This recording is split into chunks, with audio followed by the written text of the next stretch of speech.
Truecar review. Hey guys, in this video, I'm going to compare and tell you about the pros and cons of using Truecar. So make sure to watch this video till the end and let's get started. Let's first talk about what Truecar offers. Truecar is an online car buying platform that connects users with certified dealers and provides price transparency for both new and used cars. It shows what others paid for the same vehicle in your area, helping you negotiate better deals. Some of the pros include price comparison tools that show average local prices for specific models. No haggling required with many certified dealers. User-friendly interface for browsing and filtering vehicles. Partner dealerships, which often offer guaranteed savings. Trade-in calculator to estimate your current car's value. But there are also some cons. Limited inventory depending on your location.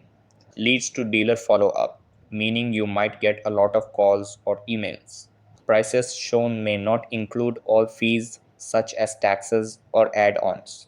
You don't buy directly through TrueCar, just get connected to dealers. Now let's compare it to shopping for a car the traditional way. With traditional dealerships, you have to do all the negotiation yourself, which can be time consuming and stressful. You also may not have a good idea of what a fair market price is. TrueCar simplifies this by offering upfront pricing and market data. Some pros of traditional shopping include room for negotiation, which may lead to a better deal, test drives, and in person inspection before making a decision, on the spot financing options available at the dealership. But it also comes with cons like less transparency since pricing varies widely between locations, more pressure sales tactics from dealers, time consuming visits and back and forth negotiations.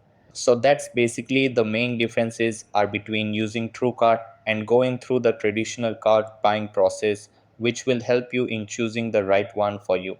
So that's all for this video.